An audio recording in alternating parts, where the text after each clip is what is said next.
Human migrations are a crucial part of history. The significance can't be overstated because migrations have an impact on history like very few things, and are often the root cause of many conflicts and cultural changes throughout history. And I feel like it's something to explore for your fantasy setting as a result.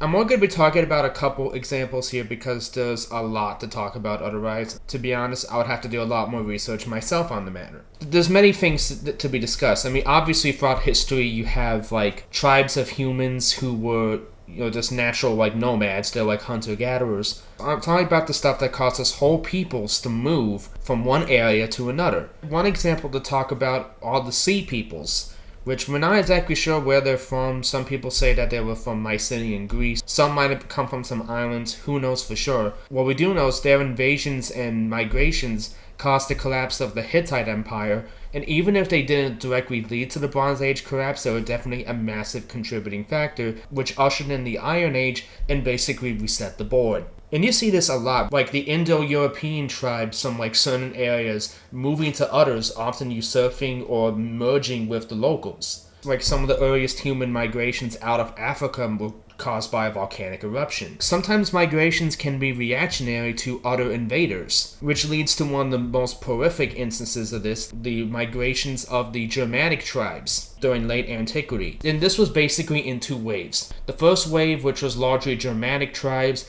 that were fleeing from the Huns. We're not just talking about armies ending up on the Roman borders. We were talking whole tribes. And the Romans were quite prejudiced, which led to a lot of issues between all parties. We have like the Romans using the Germanic tribes as fodder in a few notable battles, which they did not like. I'd say ultimately the Germanic tribes would have the last laugh, because as the Russian Roman Empire collapsed, these guys formed new kingdoms, and these post-Roman kingdoms would eventually form the bedrock of modern Western Europe as we know it. You had a second wave as well, like a couple centuries later. This is after the collapse of the Russian Roman Empire, and you just had the Byzantines. And you had other groups, the Avars, other Turkic peoples, even more Germanic tribes like the Lombards. And these guys would eventually settle in Italy. The term Lombardy, yeah, that comes from them. And it was also these migrations that led to stuff like the Vandals ending up in North Africa. Again, the clashes between groups of people would lead to both times Rome was sacked around this time. A self-evident and massive cultural, societal, historical shift based on a bunch of tribes fleeing the Huns. Now, there's probably other things that went along with it as well, but that was definitely a major contributing factor, and it leads to this massive ripple effect. And this continues on and on. I mean, like, you had Polynesians settling islands as late as, like, the Middle Ages. The idea of groups of people immigrating from countries to another is a very common thing even today. Now, again, I'm Italian, and the fact that I'm in America can be traced to my great-grandparents moving to America from Italy. You had hundreds of thousands of people from Italy, from Ireland, due to respective crises and stuff, migrating to America. It shakes up the status quo and leads to a lot of interesting things. Some good, some bad.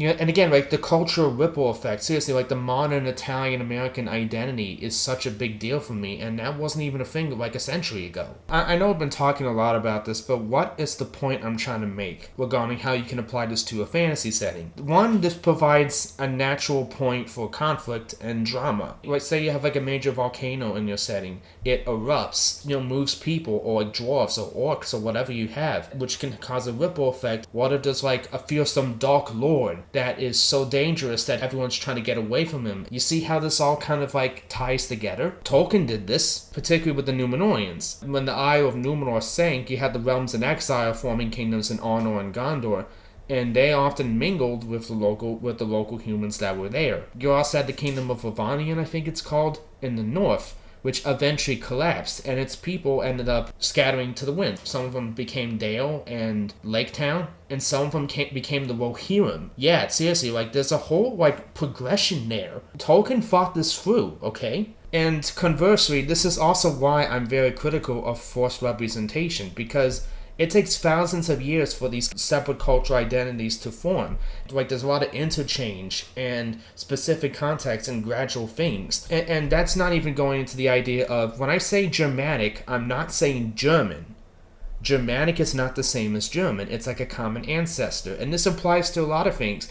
Like Indo-Europeans are not modern Europeans. They are not modern Indians. They are a precursor to both. When I see stuff like this in Rings of Power, it's so clumsy because this doesn't make sense. And it's a weird thing to see, and I know I'm not supposed to think about it, but I will think about it because it's jarring and comes out of nowhere. Dare to put effort into your stuff, guys. Let me talk about my own fantasy series God Charts here. What you're looking at here is a map showing the migration of humans in the mortal realms. They all started out in the Cradle Lands, which is, by the way, that's why they're called the Cradle Lands. You had 4 major groups of people. You had some going to Secundus, you had some going to the north, you had some going to the southern realms, and some would go really far east. Now, in case you're wondering what on earth happened here, whole bunch of nasty wars and stuff, and that basically displaced an entire kingdom. Notice the realm of the Northern Spire. As humanity would find out, this mountain is made of Daemon Stone, which is cursed. So yeah, as a result, you had like these people from these northern kingdoms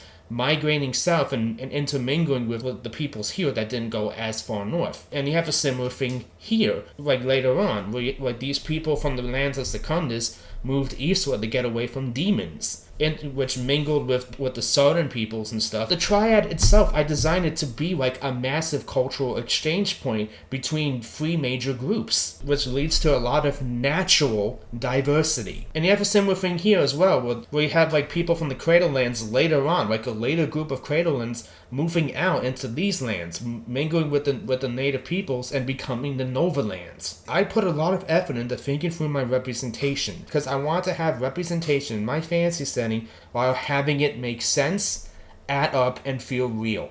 And this stuff would have a lasting cultural impact. Like the Northern Kingdoms over here are still dealing with stuff because they got too close to that spire. Seriously, there's a profound trauma on the human psyche during the wars that caused these peoples to move south. And this is discussed in the Uniter. Like seriously, this was a cultural turning point. Like these invasions that caused a lot of people to be unalived and other people to move away is part of why humans don't like the gods and the Benelin in my setting. You see what I mean? It's not just about making representation that adds up. It's crucial for making your world feel alive and make sense. And in my opinion, it's something you should at least try and integrate. Again, it doesn't have to be extremely complex. Just a couple things is enough. It's just something that I think you should try and integrate, and you won't regret it if you do. Got a little bit passionate in this one, but I'm sure you can see why. I will see you guys later.